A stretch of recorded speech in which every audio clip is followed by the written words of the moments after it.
It's To the Best of Our Knowledge. I'm Anne Strange-Champs. Walter Scheirer was a teenage hacker. One of those kids who found his way to the shadow side of the internet and fell in love with its weird culture of fact and myth.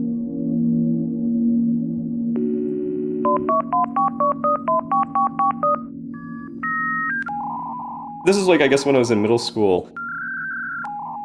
Some friend of mine found some site on the early internet, these text files. Creative writing produced by hackers. Some of it was technical, some of it was purely fictional and really interesting.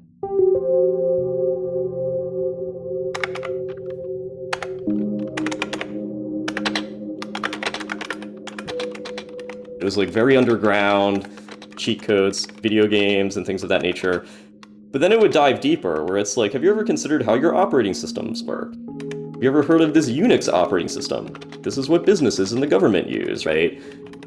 Here's how to use it. Here's how to access it. So then you get into the creative writing aspect.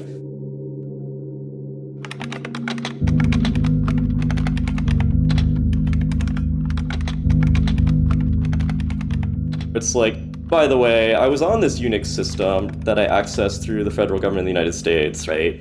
Seeing interesting things I was not supposed to see.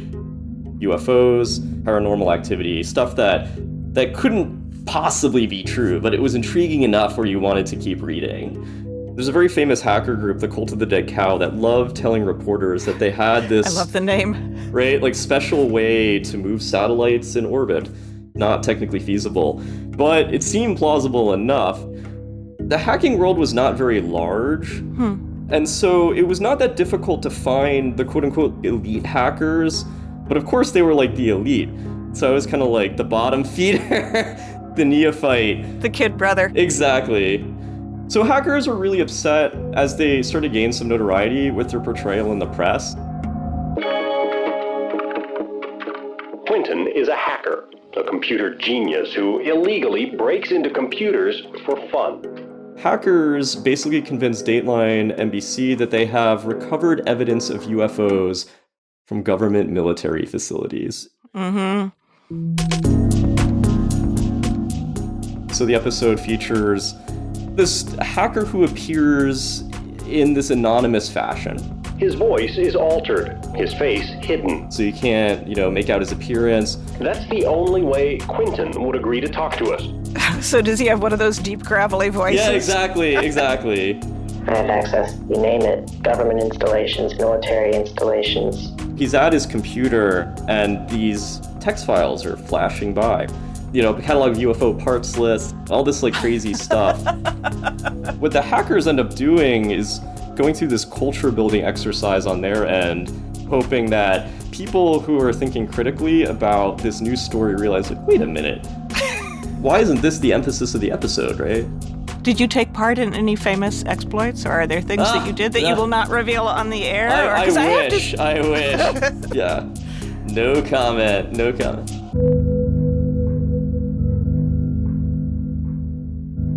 Okay, so the world may never know exactly what Walter Scheirer did as a teenage hacker, but today he's a computer scientist at Notre Dame, where he works on media forensics, meaning he detects fake things on the internet for a living.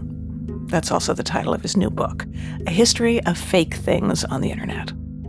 So fear of deception and misinformation seems at an all-time high right now. And for good reason. Generative AI is ushering in a whole new world of utterly realistic fakes.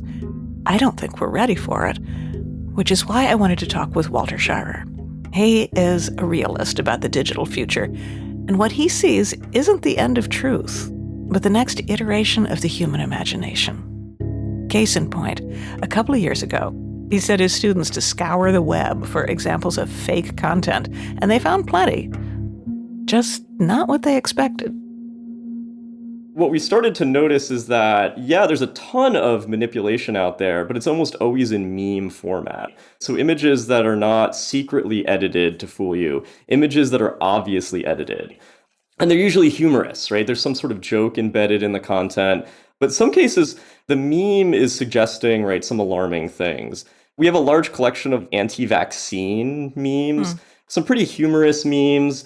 Like one in particular I have in mind, it's some like babies and their eyes have been edited with Photoshop, so they're like huge. And they're kind of scared, like, oh, I'm going to get vaccinated. But then if you keep going down the rabbit hole, right, the messaging gets more and more insidious. You start to sort of question, right, if you get deep into this, maybe there is something to these jokes, right? Maybe I should sort of scrutinize this matter more. And that's a tricky thing when you think about humor on the internet, or humor just in general. In some cases, parody and satire are really important. In other cases, you have to be a bit more critical when you're looking at what the message is. It's incredibly complicated to draw the line.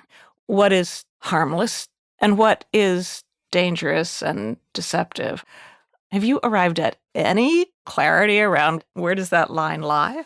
Yeah, that's a great question. So one thing I came to appreciate more actually when writing this book is that parody and satire are really important. This is a very old sort of format of making a social critique and is often used very strategically. So in the book, I point out a really famous case which predates the internet. Jonathan Swift's famous pamphlet, A Modest Proposal. It's about cannibalism. It's about eating babies. It's really aggressive, right? It's really disturbing. But Swift isn't really talking about cannibalism. What he's trying to do is make a social critique about the state of the poor in Ireland. But over the years, this pamphlet has been routinely misunderstood, even up to the present day. People lose their mind. It's like, how in the world could we have people out there advocating for the consumption of babies? Sort of missing the point. And a lot of the internet is just like that. There's all this transgressive material. You have to think a bit, right, to get the message. And if you're not, that's where it gets dangerous. And of course, the feed-like nature of social media causes us to kind of just stick to the surface level message.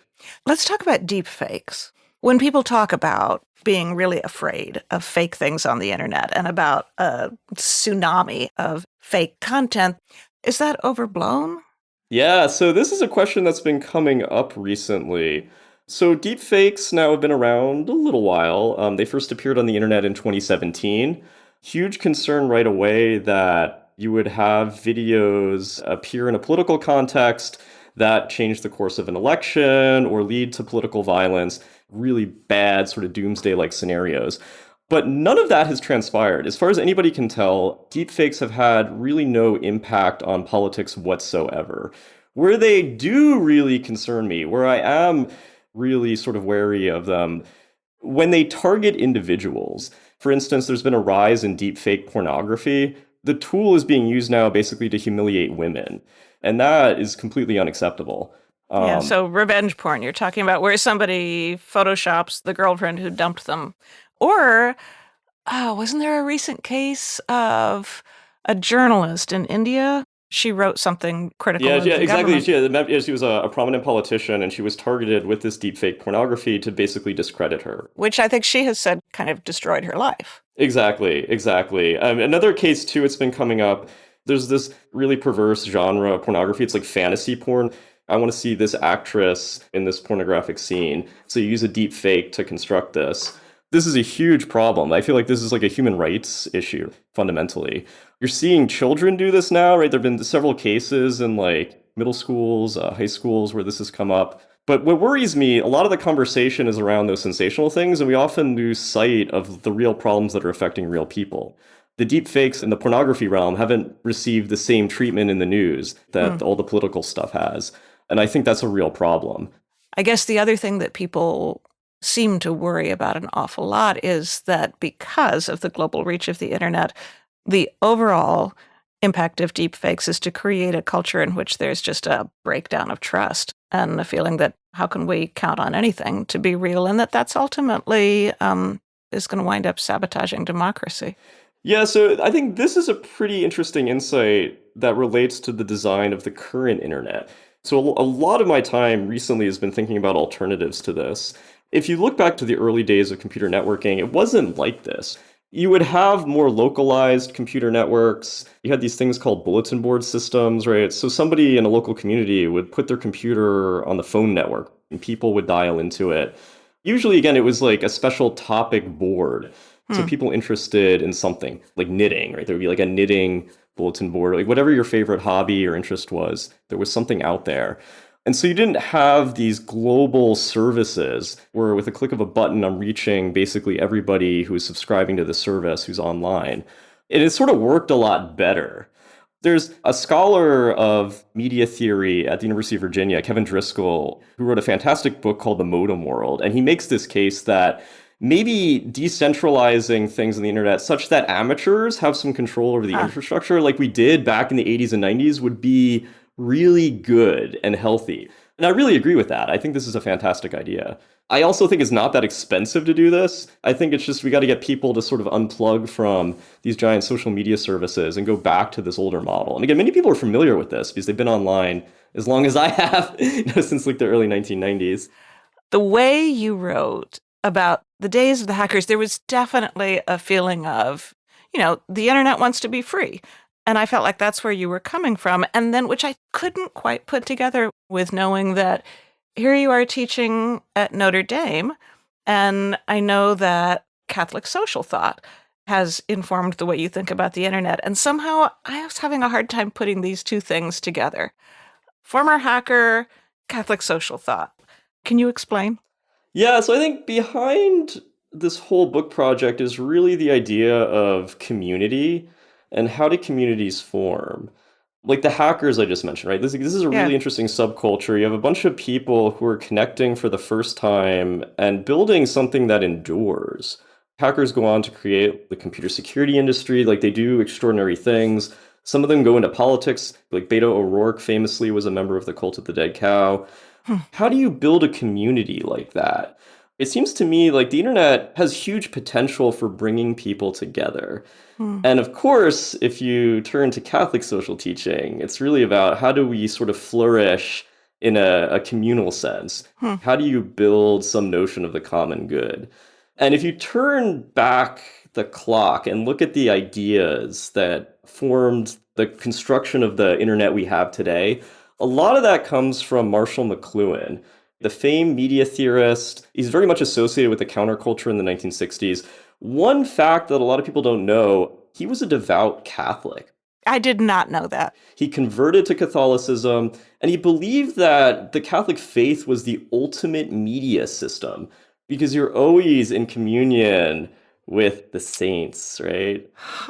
People who have passed, and of course with God. All of these things come together, right? Through prayer, meditation, these forms of spirituality.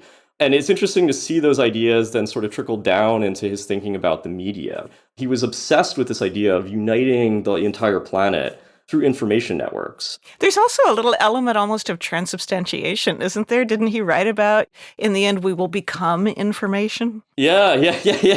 That's exactly right. Technology is kind of mysterious when you think about it.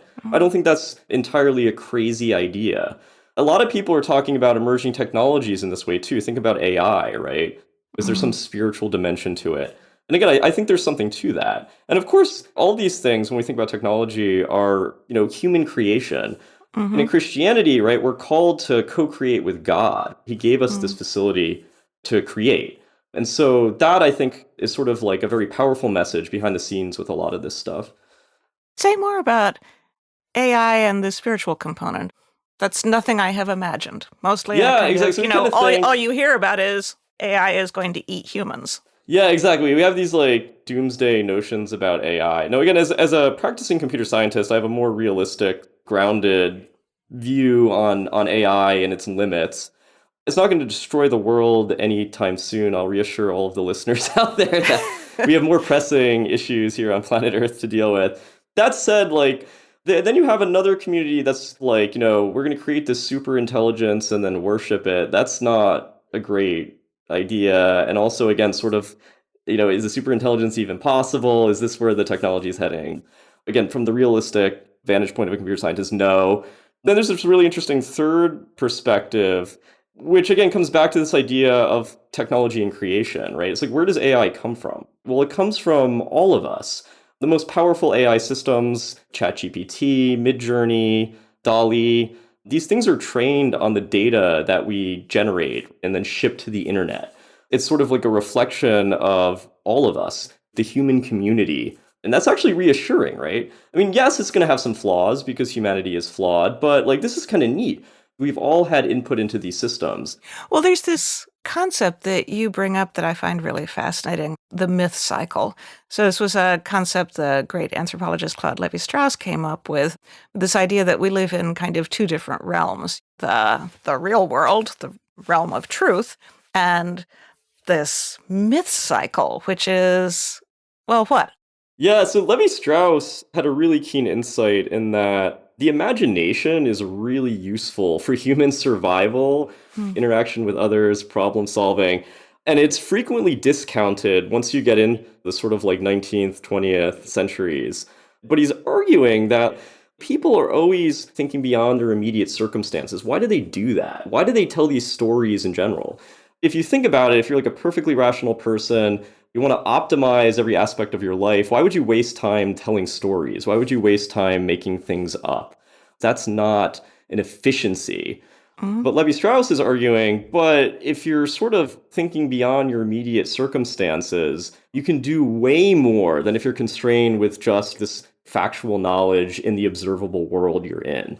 Does that make sense, right? It's almost like a shocking thing to say in like the 21st century. Wait, I can just daydream and that's going to help me? Well, it begins to make a little more sense of our drive to create this virtual world, because it can be tempting to say, oh my God, why are we wasting our time trying to simulate everything that already exists, build a crappy copy online?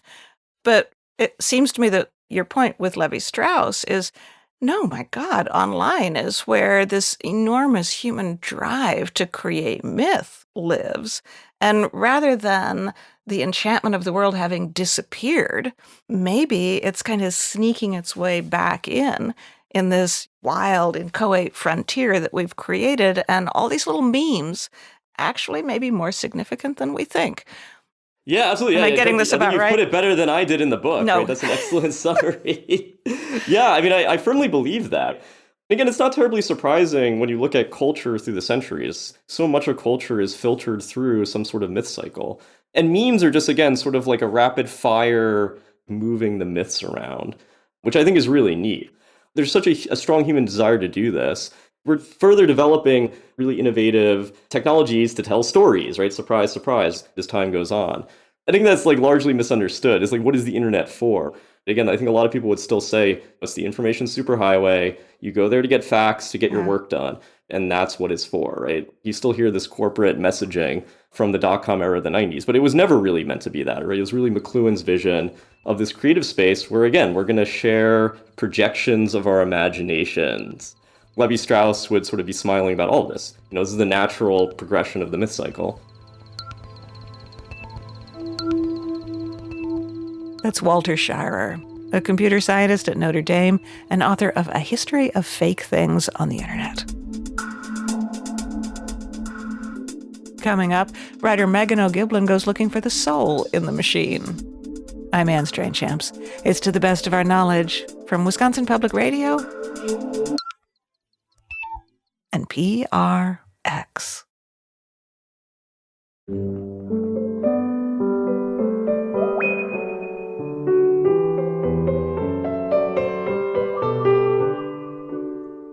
Some of the most interesting questions about artificial intelligence are existential. Not in the sense of, will AI destroy the world? But more like, what can it teach us about ourselves?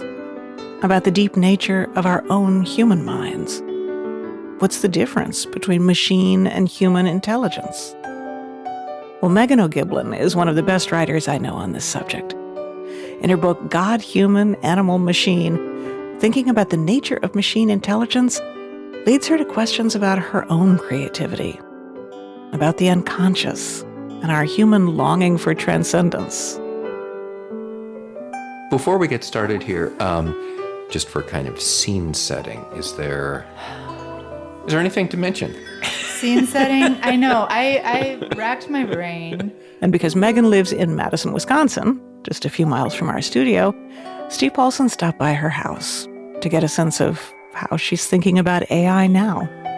I did find my old notebooks that I did automatic writing in. Oh. It's not really, I don't know how. Okay, that's cool, actually. Huh. That's right. Meghan has a whole stash of notebooks filled with her automatic writing. the kind of stream of consciousness prose the surrealists churned out 100 years ago when they were trying to tap directly into their unconscious. And one more thing. This all came out in a series of sessions under hypnosis. The hypnotist was very insistent that I write fast. Wow. So I was in his office, lying down on a recliner, and, he led me through this whole visualization exercise. I had to stare at the ceiling, keeping my eyes open without blinking for a certain amount of time. There was also some bells and gongs involved. And then he said, okay, you can pick up your computer now and start typing. He said, the only rule is that you can't stop typing. And were you actually in a hypnotic state at that point? I was in a weird state. I don't know if I was under full hypnosis. I did this several times with him, and I'm still not really sure I'm fully hypnotizable. But then I also did these little exercises. So I did, and this is something that the surrealists used to do too. Like when you first wake up in the morning, your brain is still loose, very associative in that sort of dream state. Just grab a notebook and start writing without thinking. And so this was the notebook I used to do that. And I can barely even make out my writing because it was I was trying to do it very quickly. Yeah. Would you be willing to read anything from your notebook? I'll let you choose if there's anything there. I don't know if you've read any of the surrealist texts. So it's weird because a lot of what I wrote sounds very similar. It's just really free association. So this one I think is mostly legible. I could try to read some of it. Sure, yeah. Okay. And all the times we came to bed, there was never any sleep. Dawn bells and doorbells and daffodils on the side of the road, glaring with their faces undone. And all those trips back and forth when the sun was so high and naked in the sky, we thought that it might drown us. Maybe there is salvation in the soft touch, the lone sound, the medals, and the trophies of our former age. But when it comes to that, we will need the thunder and the solitary guidance of some greater force. Oh, wow. Yeah. So why did you want to do this? Why did you go to a hypnotist, and why did you want to try automatic writing? Well, so I was going through a period of writer's block, which I had never really experienced before. It was during the pandemic, and I was working on a book about technology and AI.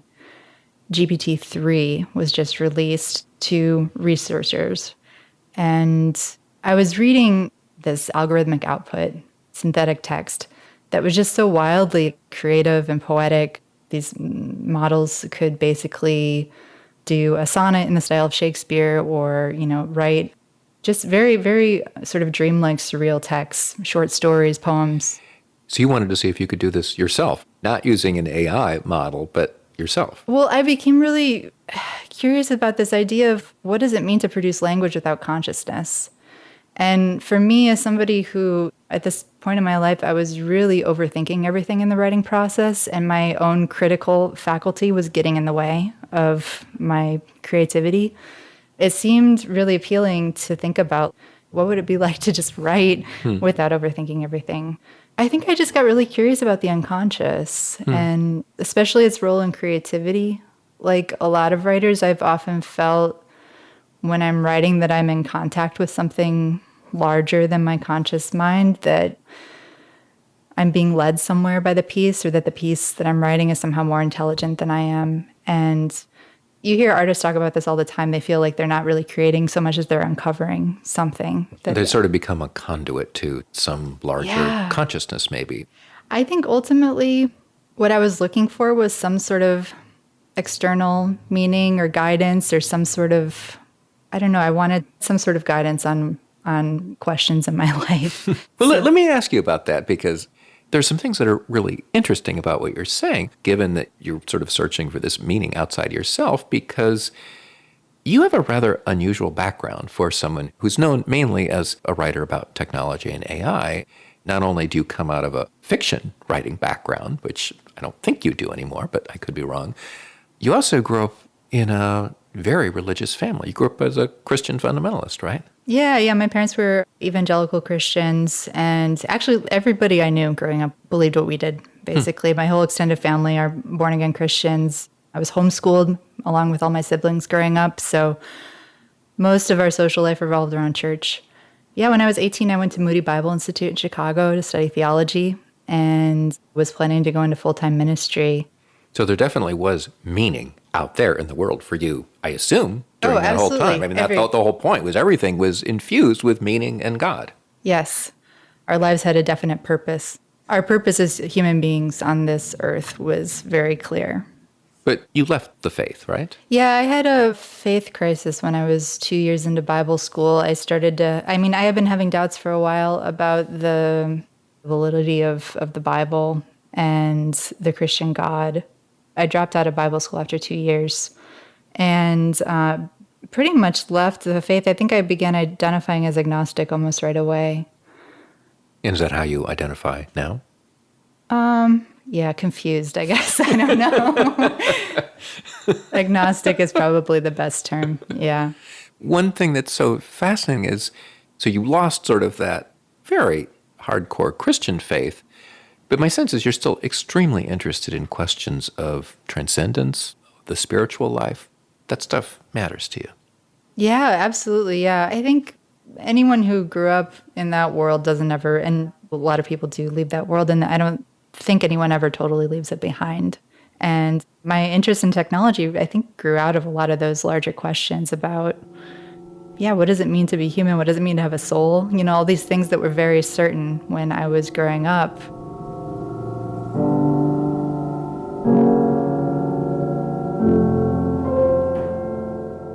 A few years after she left Bible school, Meghan read Ray Kurzweil's The Age of Spiritual Machines, the book that gave transhumanism a kind of cultural buzz. It was a utopian vision of the future where we would download our consciousness into machines and evolve into a new species. And it was this incredible vision of transcendence, this idea that we were going to enlarge our intelligence, our physical capacities. We were going to essentially become immortal and be able to live forever. And so there's some similarities to your Christian upbringing. Yeah, as somebody who was just at the age of, 25, starting to accept that I wasn't going to live forever in heaven, that I wasn't going to have this glorious existence after death. It was incredibly appealing to think that maybe science and technology could bring about a similar transformation. Meghan threw herself into this transhumanist world, but once again, she eventually grew skeptical of this utopian vision. But it did lead me to a larger interest in technology. And I think through reading a lot of those scenarios, particularly mind uploading, started thinking about what does it mean to be a self or to be a thinking mind. But there was this question that was always elided, which is, well, is there going to be some sort of first-person experience there, right? You know, nobody had a good answer for that because nobody knows what consciousness is. And that, to me, was really the fundamental problem and what got me really interested in AI because, that's the area in which we're playing out that question. Isn't the assumption that AI has no consciousness, has no first-person experience? Isn't that the fundamental difference between artificial intelligence and the human mind? It's definitely the consensus, but how can you prove it? Mm-hmm. And now that we have chatbots that I think just actually this week, Anthropic released a new chatbot that's claiming to be sentient, that it's conscious and it has feelings and emotions and thought. They just say that, but why should we believe that if the chatbot says that? It's different. We don't know how it's different, really. We really don't know what's happening inside these models because they're black box models. They're neural networks that have many, many hidden layers. So the relationships that they're developing between words, between concepts, the patterns that they're latching onto are completely opaque, even to the people designing them. So it's a kind of alchemy. So let's get a little more concrete here and talk about the kind of AI models that we hear a lot about, like ChatGPT, these extremely sophisticated large language models that seem really intelligent. But the way these models work, correct me if I'm wrong on this, is it's just algorithms about language. You're sorting through these massive databases and you're constructing words that make a lot of sense. But is that all it is? Is it just algorithmic wordplay. Yeah, Emily Bender and some other engineers at Google came up with the term stochastic parrots. Stochastic is statistical, relying on probabilities and a certain amount of randomness. And then parrots, because they're mimicking human speech, they're able to essentially just predict what the next word is going to be in a certain context. That to me feels very different than how humans use language, which usually involves intent. We typically use language when we're trying to create meaning with other people. It's sort of an intersubjective process. So in that interpretation, the human mind, the thinking mind, is fundamentally different than AI, correct? I think it is. I mean, there's people, Sam Altman, the CEO of OpenAI, famously tweeted, "I'm a stochastic parrot and so are you." So there's people who are very, the people who are creating this technology who believe that there's really no difference between how these models are using language and how humans use language.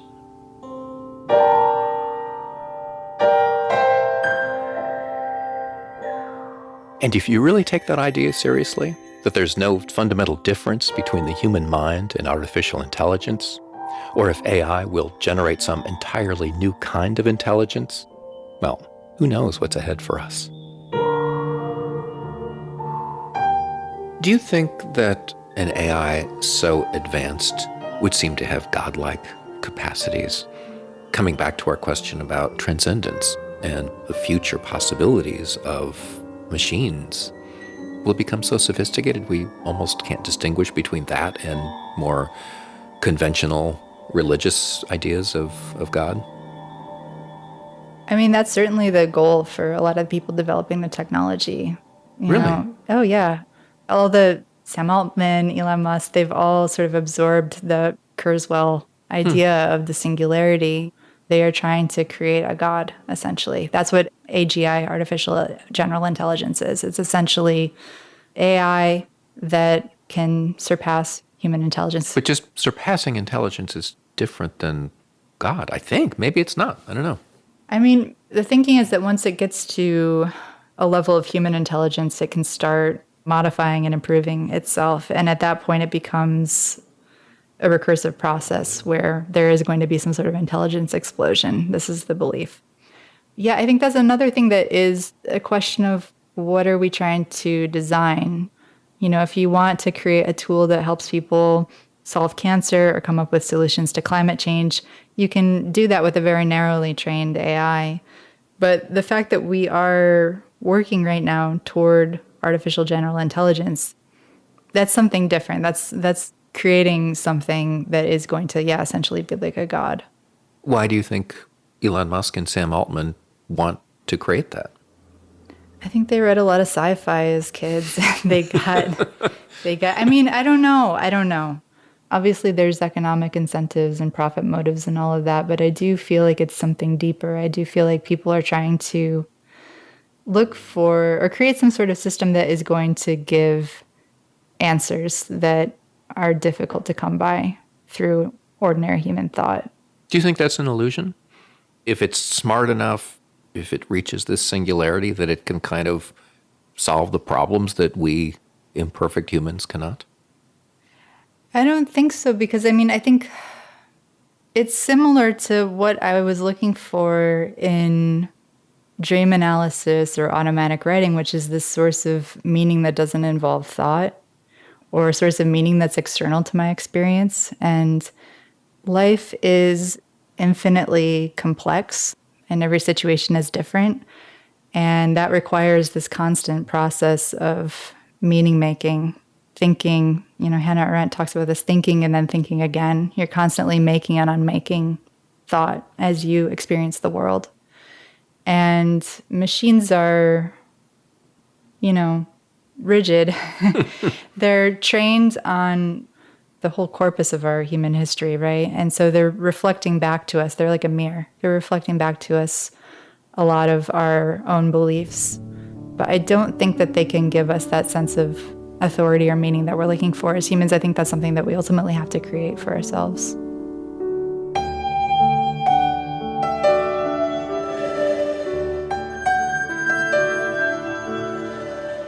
That's Meghan O'Giblin talking with Steve Paulson at her home in Madison, Wisconsin. Her most recent book is called God, Human, Animal, Machine.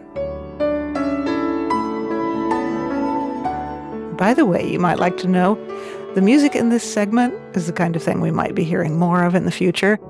A live improvisation between a human pianist, David Dolan, and an AI system that can listen and respond musically in real time. The AI system was designed and programmed by composer Oded Ben-Tal, recorded last August at Kingston University in London. Coming up, how one painter is making art with AI. I'm Anne Strange-Champs. It's To the Best of Our Knowledge from Wisconsin Public Radio and PRX. AI can do a lot of things. So Charles Monroe Kane wanted to know if it could help us produce this radio show.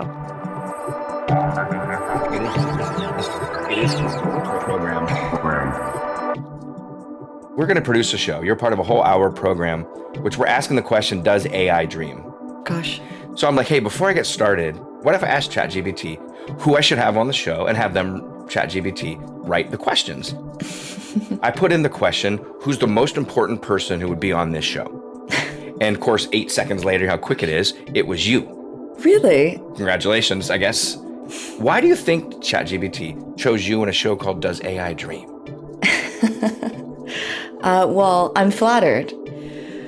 Why did the system think that I would be first in line for that question? Well, I think I've been working with the space of human and machine collaboration for almost 10 years now. 10 years. Generation 1 Doug can move, see, and follow.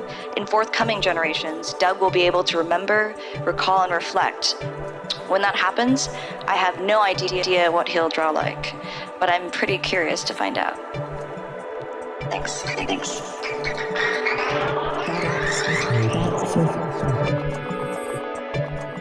Maybe that's part of why I've sort of been populated up in the zeitgeist. I think one of the reasons it chose you, and it's another word you used, was you have empathy. Empathy for AI. And I wonder if that's why it chose you, knowing that you're trying to actually understand what it dreams. Yeah, that's cool.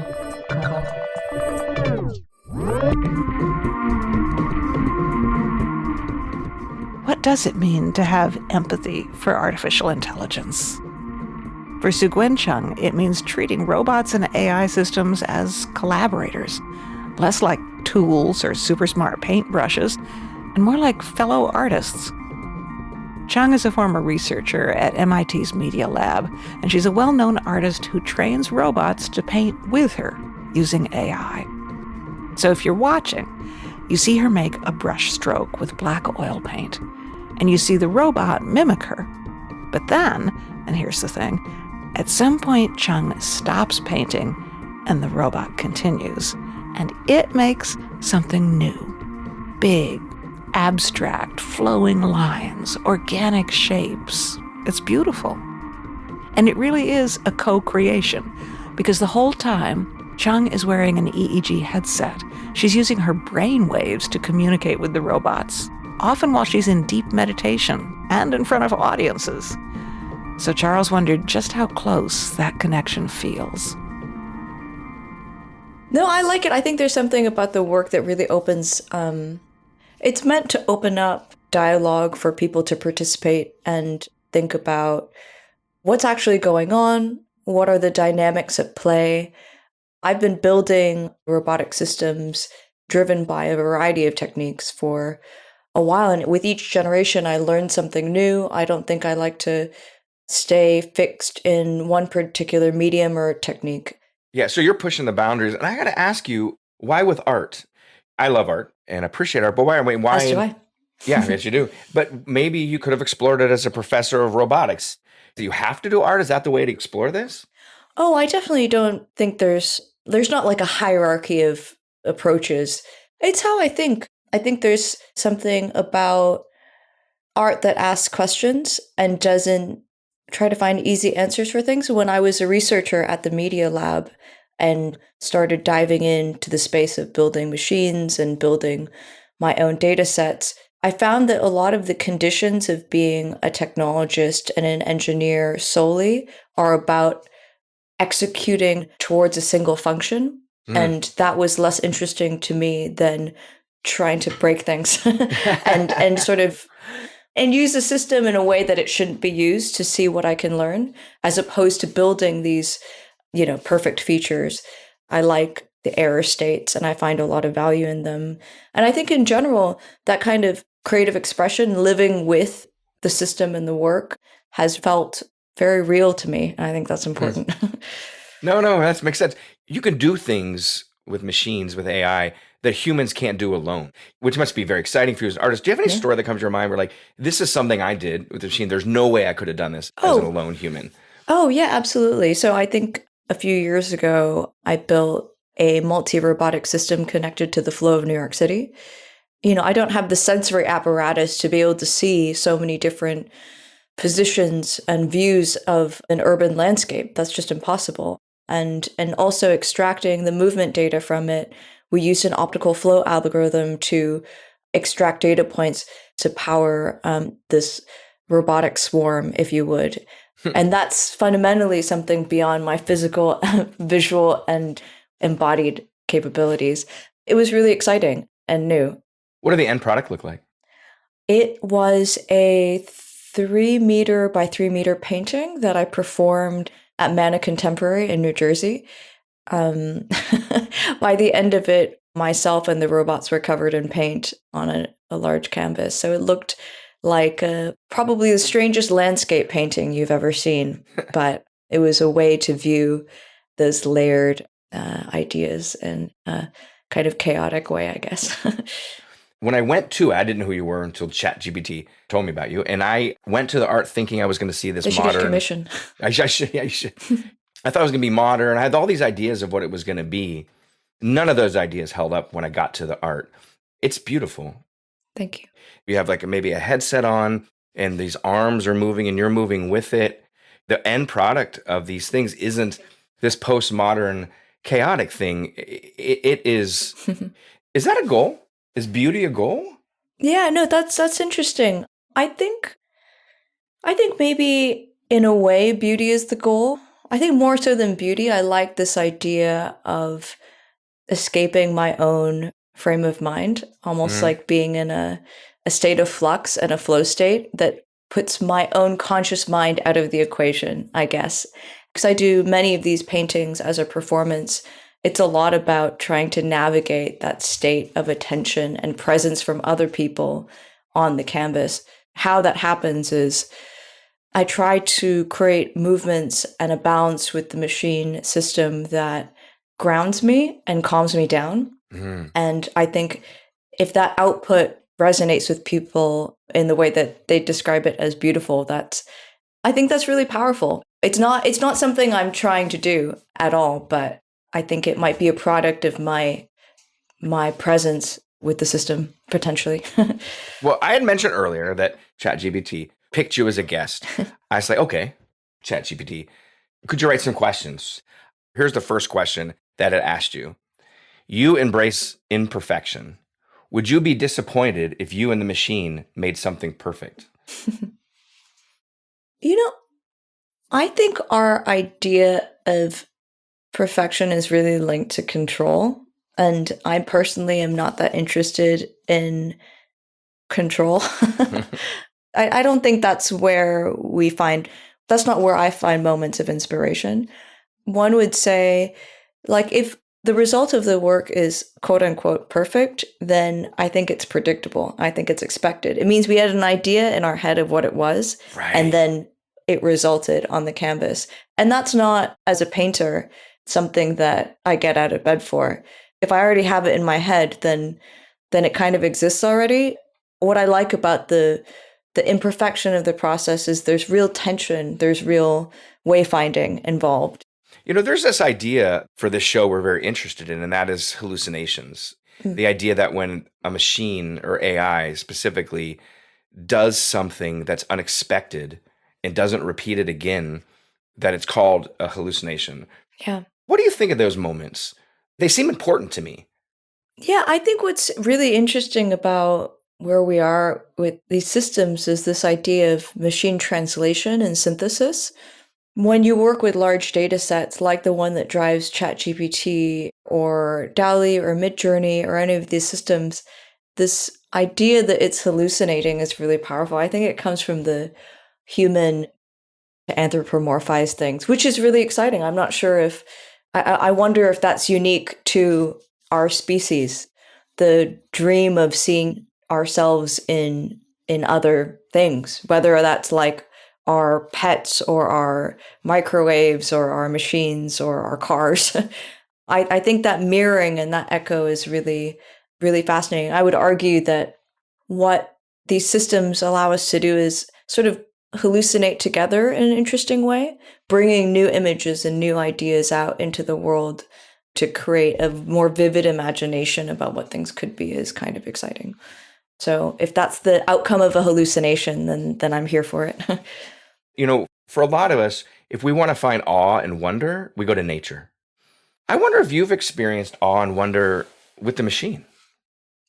Oh, I will confidently say the practice is kind of an ongoing exploration of awe. From the first moment I worked with Doug 1 in 2015, there was something different happening on the page. In the moment of being there, what the relational dynamic of it requires is this commitment to the experience of awe and concentration and mark making that I don't think you can replicate with anything else. At least in my years of developing the work, it's always a very singular, addictive space in a way, maybe. But there's a thread of awe that runs through the whole practice. I had asked ChatGPT who should be on the show, and ChatGPT gave me 3 people. You were one of them. Another one that really surprised me was Julianne Kaminsky. She's a psychologist who studies the communication and social cognition of dogs. And then I'm like, so cool. Yeah, let's talk about dogs. If there's consciousness of the machine, we have to understand how we interact with dogs. And I'm like, I love that idea because part of what I've really come to with the work is this idea of decentering the human. Yep. Right? Decentering us.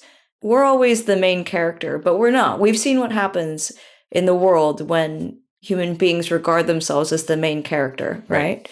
Well, I don't need to talk about climate change on this podcast. I don't think we have enough time. Yeah. But I think there's something about opening up our view to other ways of thinking, species or otherwise, that reframes our position in the world and in our lives, and to be more relational in that engagement. And I think that's really cool and important. I want to ask another ChatGPT question. It asked, do you believe that machines could one day become autonomous creators? Or do you believe that they will always require some level of human input or collaboration? I think that given that these systems and machines are built by human beings, as far as I know, I think that becomes always an extension and a creative expression of human intent. So I think in some ways, it's always some additional apparatus for human creative expression. And they will always be inextricably intertwined in a way. Is there a moment coming with you or in the future where you come downstairs to the studio and the machine is making art on its own? Would it be funny if I said that I unplug all the robots before I go to bed? Well, it'd be funny if I did. Most people, and I mean in the world, but certainly in America, they're afraid of AI. I mean, they're really afraid of it. Yeah. Through Blade Runner to books to how we're being communicated about it, how Congress talks about it. Why are we afraid? What do you think we're afraid of? If I think we think about machines as human extension in a lot of ways, or manifestations of human intent, or extensions of ourselves, there are some dark aspects of humanity that can be extended through machine apparatuses. I think that drives a lot of how we construct this idea of the AI. But at the same time, there could be just as well machines of care and machines of stewardship and machines that steward nature that we don't see as much because we haven't built them yet.